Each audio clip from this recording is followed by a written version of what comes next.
I've now cranked 30 rows. My main mark is at 9 o'clock. And next we are going to get ready to do this final hung hem.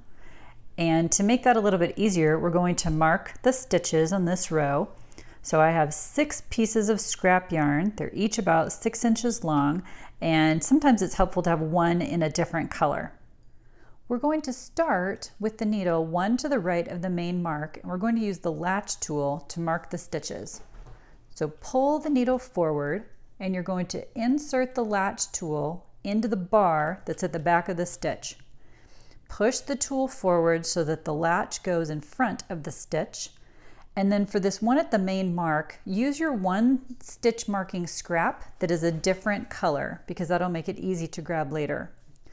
Pull back to pull through the bar. Push forward again until the stitch is below the latch, and then just fold the scrap yarn over in front so that it gets caught again by the latch tool, and pull it all the way through. We're going to continue on now by marking the stitches to the right of each of these 2 target needles and the main mark. So again, same way, pull the stitch forward, insert the latch tool in the bar at the back, lay the scrap over the front of the tool. Remember to push forward so that the latch falls below, or the latch falls above the stitch. Pull back, push forward again so that the stitch is below the latch, lay the scrap yarn on top, pull all the way back. Now that I've finished all the way around to the halfway mark, I'm going to crank just halfway around until the main mark is at 3 o'clock. There we go.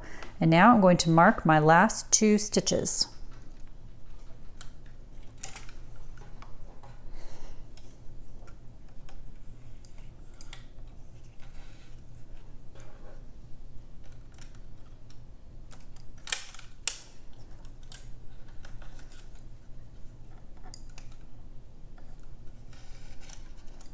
There you go. I'm going to reset my row counter. Now I'm going to crank 5 full rows and then let the row counter turn to 6. Crank until the main mark is at 9 o'clock and stop. Next, we're going to transfer stitches to make an eyelet hole, which will help us thread in the ribbon later. The process is very similar to what we did for the split rings. We're going to start 2 needles to the right of the main mark, and with the loom tool, lift that stitch up and off the needle and add it to the needle on the left. That's all you have to do though. It's very simple. Most of the time, I try to do that every 6 needles around the cylinder. So that works for 54 needles, 60, and 72, for example. Then for 64 needle cylinders, I would probably go every 8 needles. You want to make sure that it's an even number. So here we're going to use every 6 needles. I'm on a 60 needle cylinder. So 1, 2, 3, 4, 5, 6. This is the one I'm going to transfer. Just put it on its neighbor.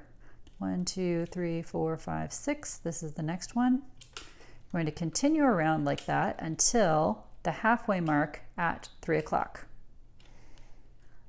I've transferred every 6th needle, the stitch from that needle to its neighbor, all the way around to the halfway mark.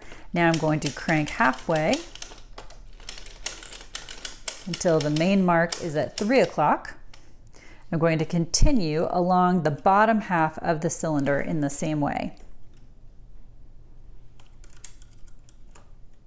All right, I finished the bottom half of my cylinder too, and now I crank around until my row counter says 24. You do not have to reset the row counter, just keep it going.